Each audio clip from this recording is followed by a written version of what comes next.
If you've ever heard someone scream, "Show me the money," the man that was the genius behind the largest sports agency in the world is David Meltzer. That guy is joining us today on the Convicted Mindset Show. An entrepreneur with a vision so large, he lost $100 million. More than most people, 99% of people, will ever make in their lifetime. The host of the top downloaded #1 podcast called The Playbook. He's a global speaker, and my favorite trait, he's a 3-time girl dad, just like myself. David Meltzer walks the walk, talks the talk, and is the ultimate in authenticity. Join us soon, friends, and have your life changed forever. David, I can't thank you enough for joining us today. I No appreciate better. your time. Yeah, of course, no better place to be and the right topic to talk about. So very excited to be here. Definitely, definitely. Well, one of the first questions that I would love your insight on is a lot of people right now are thinking we might be in a recession, right? We've had a couple quarters of slow economic growth, and there's maybe some turbulent times ahead. Talk to the folks. What are you seeing, and how are you preparing for the current economic climate financially? Yeah, so whether you define where we're at right now as a recession is irrelevant, right? We are always looking for accelerated change in the economy according to industry careers and jobs. And if we can raise our awareness of where the accelerated changes are occurring, regardless of the overall definition of the economy, we find huge opportunities. And so what we first want to do is analyze the markets. What markets are accelerating? Where is there overselling or overbuying? These are the two indices that determine whether there's opportunity or not. Whenever there's overselling and overbuying, it's a very easy application to making money. And so I tell people to always study the markets for accelerated change. The second one is and it's a little bit more difficult, but it's to be more interested than interesting and find the market makers. So if I take myself back where I lost over $100 million in a very accelerated market in 2008, positioned to be a billionaire with over $100 million in assets, I made the mistake of not looking at the market makers. I was just looking at the market. So I had my reliant financing in the wrong place, because the market makers that made the significant difference was those that had knowledge about subprime lending. And knowing that the subprime lenders were making the markets, I would have positioned myself differently with the amount of assets and liquidity that I had. And then furthermore, we need to look at the margins. And this one's the simplest of all, but yet the most overlooked. Is people get so busy working and worrying, especially during accelerated change in a market, that they forget to make the margins. They get so busy in the worrying and working, they forget that, hey, this is an industry career job that is oversold or overbought. Therefore, if I position myself with the market maker in the right market, I'm going to make a shitload of money. Now, how do we do that and how do we prepare for it was the second part of the question. Yeah. The way that we do it is understand that we have control at all times, whether the market's accelerated or not, and in all markets, all market makers and margins available, that we have control of our mindset. We have control of our heart set, the way we feel, the emotional aspect to it, and we have control of the handset, what we're going to do, say, think, believe, and feel about it, all in continuous to what we're paying attention to within the context of the market makers, and the margins. So how do we apply or prepare? Well, we need to do a self-inventory of what we have control of. We need to look at what skills we have, what knowledge we have or want, and what desires we have, and align those and find the synergy and supplementary nature to the market makers, and the margins. If we can align with the jobs, industries, and careers with what our skills, knowledge, and desires are, we can most likely effectuate the greatest margins and the greatest opportunities, options, and touches of favor that are afforded by the accelerated changes that occur within the context of what markets are doing really well, what markets are stable, what markets aren't doing well. And if people out there are wondering, well, how do you find that out, David? It's really simple. Go to the stock market. Go to the stock market, look and see what 50 stocks are doing extremely well. And look at the industries, careers, and jobs involved that are aligned with, synergistic, or supplementary to your skills, knowledge, and desire.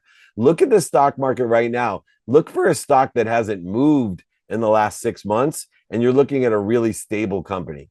And so you can again align the skills, knowledge, and desires that you have, supplementary, synergistic to those. And then also look for the lottery tickets. I'm looking for exponential growth. So I actually use the stock market to look for overselling and overbuying, because I know that's where the options, opportunities, and touches of favor, the margins of millionaires are made in overbuying and overselling, on emotional buying and emotional selling. So if you take this technique that I described in any period of time, because there's always a market that's moving in an accelerated manner where there's overbuying and overselling, there always is, whether the economy's booming or taking a dump or stagnant, there's always industries, careers, and jobs that are moving. This is the methodology of millionaires. This is how I made back my $100 million, over $100 million, when I lost it all, when I took a step back and I stopped worrying and working and I started making money. Beautiful. Beautiful. And I want to piggyback on that. Some could call it a setback. Some could even use the F word of failure, right? But you and I both know, in your better position than I, sometimes the greatest adversity, the losing of the 100 million, really sets you up for chapter 2.0. And that's really what you've done. And so we're going to use those two words. I hate the F word of failure, but we're going to talk about it. And so one thing that I love that you say, and I tell my son this all the time, it's not punishment, it's protection. Yeah. And so talk to the folks. We've given them advice for the people who are sitting perhaps on liquid cash and good credit and are going to take advantage about what's going to happen. But what about the individuals who say, you know what, at this point, I'm going to make that leap and leave my secure 9 to 5? The entrepreneurs, talk to those folks about what's going to happen when you get knocked down and how do you react? I love it. So I'm going to talk about another F word: faith. Faith that Yes. there's something bigger than you, an omniscient, all powerful, all knowing source that loves you more than your mom or your dad loves you. And when you have faith that you're being protected and promoted at all times by the setbacks, failures, and mistakes as indicators that you have a better place, a better position to be in, then you can take the right mindset, heart set, and handset, the right perspective when those things occur in your life. See, the difference is the linear time frame in which we exist, meaning that all past inflection points, defined moments, memories that we have are relative. What are they relative to? They're relative to time, but they're also relative to meaning. So when I lost over $100 million in 2008 and went bankrupt, and at that time, I gave it a meaning that I was a loser, a failure, and this was the worst thing that ever could happen to me. But then I learned about mindset, heart set, and handset, and re-engineered my vision and my meaning to being protected and promoted. It is now one of the greatest inflection points, defined moments of my journey, one of the best things that ever happened to me, because I wouldn't have more money, be able to help more people, and have more fun with my life. In fact, I probably would be miserable, divorced, or dead. And I know I'm in a lot better position today because I took the meaning and the relativity of my past, applied it to my present, but also understand that my future, and this is where that leap of faith, the other Mm-hmm. F word, comes in. I know that my future has no inflection points, no defined moments. So therefore, the meaning that I give my future is infinite. As long as I have faith, there's something bigger than me, an omniscient, all powerful, all knowing source that loves me more than my mom and dad love me. And once you do that, you're always protected and promoted if you try to find the light, the love, and the lessons in the mistakes, failures, and setbacks that people endure in order to accelerate, grow, and expand, having the compound interest of not only money, but good behavior and happiness. 1,000%, 1,000%. And one of the things that you touch on is the mindset portion of it, right? And I think this will go out to, 500,000 people on this side of the fence and about 500,000 people that are currently incarcerated. And I believe that oftentimes the worst prisons in America are not the individuals that are in the concrete cell, but sometimes the limiting beliefs that we subscribe to each day. And so talk to us about, how does mindset not only affect you on a daily basis, but how do we use mindset to craft those opportunities that we're looking for? Yeah, well, if you use your mindset in constitution with values, it can either be your jailer, or it can be your go out of jail pass for free. And I Yes. love the movie The Hurricane because I think he was someone who utilized his mindset while he was incarcerated, to not only be free, but to take advantage and to create and manifest freedom. And anyone encouraged to watch that movie. But the mindset, there's several jailers. When we attach our emotions to an outcome, you're in jail. When we want something for the wrong reasons, we're in jail.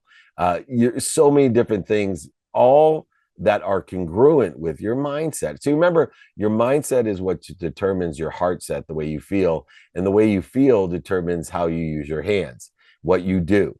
And so, the mathematical equation of mindset is what you pay attention to and what you give your mindset intention to.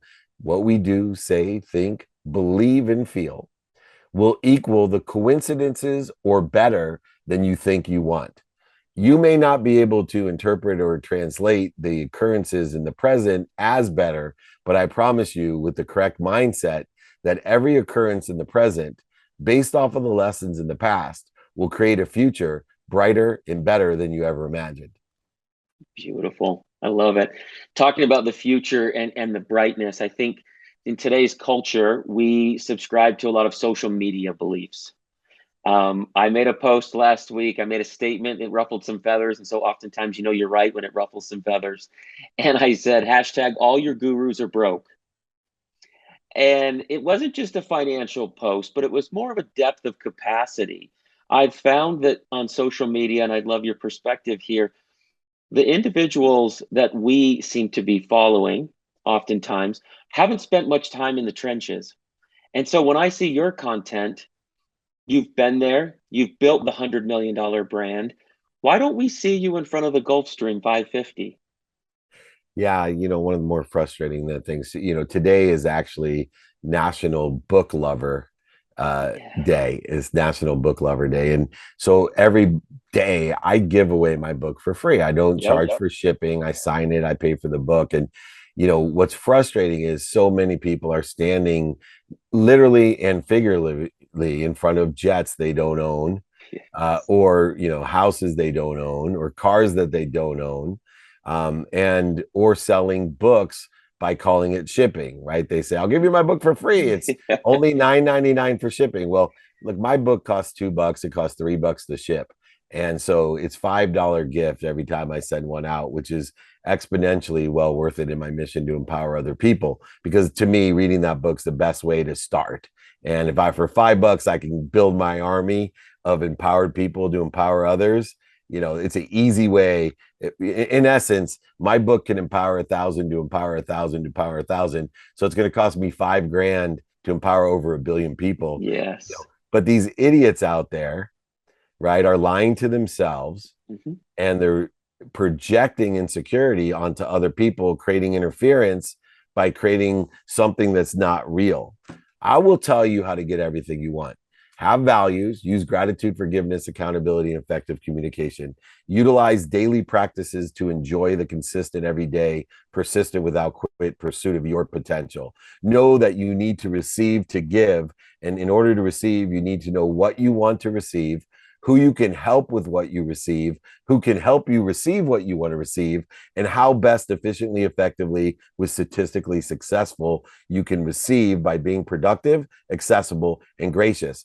Then you can confirm the receiving by prioritizing what's important to you, not what's important to the idiot in front of the jet or the car or the house, but what's important to you, not what's missing, not what you don't have.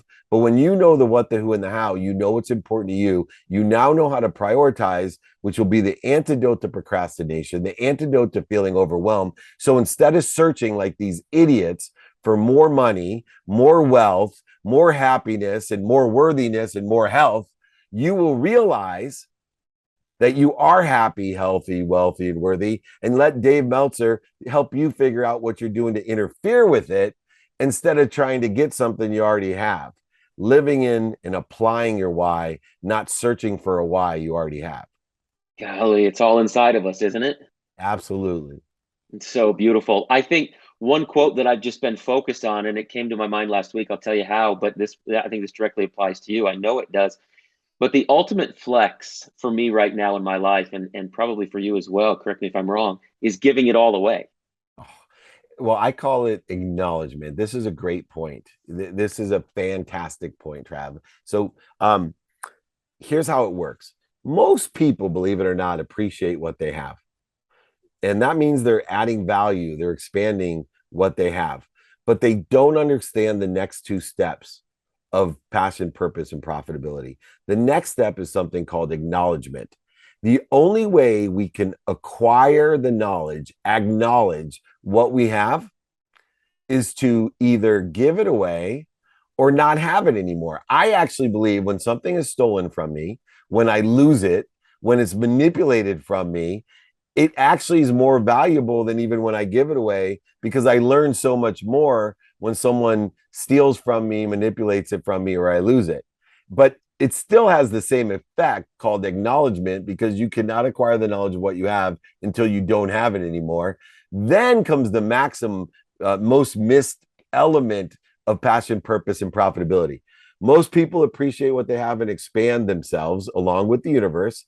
Then they acknowledge it by giving it away, but they never ask for more. So slowly but surely, their bigger expansion dissipates, dissolves, and disappear. Now they can't even help themselves. So they now need somebody else instead of feed somebody else. If you want to be in the great chain of feeding, if you want to feed those that feed you, you got to appreciate, acknowledge, and ask for more.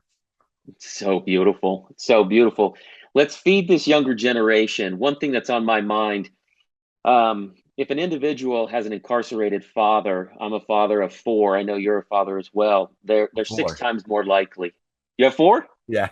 Three girls, Okay. one boy. I've got three girls, one boy. That's why we like each other. And so, yeah, three girls under the age of seven. How about that? Oh, I've been there before, my friend. I got 20. It's way worse though. 23, Oh, 21, and 18, and then a 12-year-old boy. people say that all the time. They say, and you probably agree. Like I would love to go back to the days where they were three and cuddling and cranky. Yeah, yeah. It's much better you're cuddling your baby than some idiot. That's gonna be the opener. So let's talk to that group. Let's talk to that group. I think so many of them have grown up with this thing, this device in their hand and in their mind, and it's an instant gratification. It's a double tap society, right? The likes, the loves. Talk to that individual that wants, the young man out there that says, you know what? I want to speed up success. I want to skip the pitfalls. Yeah, look, first of all, ask for help. Stop living in ignorant arrogance, that you don't know what you don't know, and you're so afraid that you don't know what you don't know that you're afraid to ask for help. So you project as if you know everything. So live in ignorant humility that you don't know what you don't know, and you're going to find someone who sits in a position that you want to be in to get there faster, because that's the fastest way that you want to be there. So, to that end, right, this aggregate effect, we have to tell the other generation that things, and study Einstein, by the way, for this, things aggregate. Good behaviors and bad behaviors aggregate on themselves. And what happens is that if we attach ourselves to the outcome, we're never going to get there, because it takes too long for good behavior to aggregate on itself. So we end up quitting.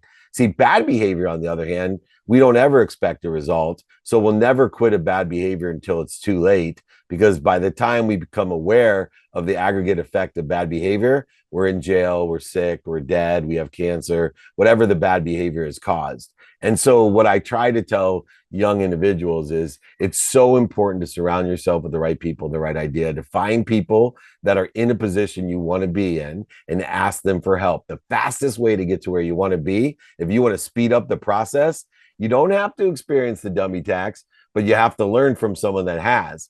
And so one of the reasons I do so much for free is I have paid a ton of dummy tax. And why do you need to pay it, Travis? Just ask me for help. I'll tell you the best I can on how to avoid the pitfall, setbacks, and failures that I've had, and allow you to make bigger and better mistakes faster so that you end up in a better place, a better position in a quicker amount of time than I have. That's the truth, man. I love it. On the topic of this next generation, our kids. Um, I have this mantra where I say I'm living for the dash. And what I mean by that is when I look at a headstone in a cemetery, there's a birth date, there's an end date, and there's a dash in the middle. And that dash is so small. And I think that's relative to our time here in mortality. And that dash is really what I'm living for. I don't want anybody to go, he was a great 9 to 5er. And I don't think anybody really does. And so I'd like you to talk to my 11-year-old Brock, who's about to enter middle school next year. And it could be a confusing place for these kids. Identities, right? Individual circumstances, a lot of peer pressure. Could be very confusing, this mixed up world. Talk to them how to maintain the goal of the dreamers and the hustlers without getting lost in the crowd of sheep. Yeah. So, first of all, it's knowing what you want. And so I use those daily practices. So, at the very least, when you're that age, if number one, we can just say thank you when we wake up and list out why we're thankful, and then say, this is what I want today in a trajectory to what I think I want in the future. So at 12, I think I want to be a professional basketball player or baseball player or football player. That covers about 80% of the kids that are 12, which I hope it does, little boys especially. So if that's what you think you want, then what do I need to do, say, think, believe, and feel today in order to do though? And when somebody tells me to do, say, think, feel something different than that which is in the trajectory of what I think I want to be a professional football player, then I'm not going to do it, say it, think it, or believe it. I'm going to believe, think, say, and do what I want according to my trajectory. And I'm going to be gracious about someone assisting me in what they think or say or do, but I'm not going to waver today. And guess what? I have an open mind, and tomorrow I can change it. If I want to be a dancer tomorrow, an accountant, a doctor, an entrepreneur, then tomorrow when people come up to me, I'm going to say, is this in alignment with what I think, say, do, believe, and feel to be an entrepreneur, a doctor, an accountant, a lawyer, an insurance salesman, or whatever it may be? If we can teach our kids to decide, number one, to be grateful every day and to know what they want today in accordance to something bigger and brighter in the future that they think they want, with an open mind to change their mind and know that being a fast learner is the best learner, then of course they can move forward and they will definitely accelerate in the right direction at all times. I love it, brother. Everything that you've offered today is just so much wisdom, just packed in, right? So, are you still doing the Friday calls?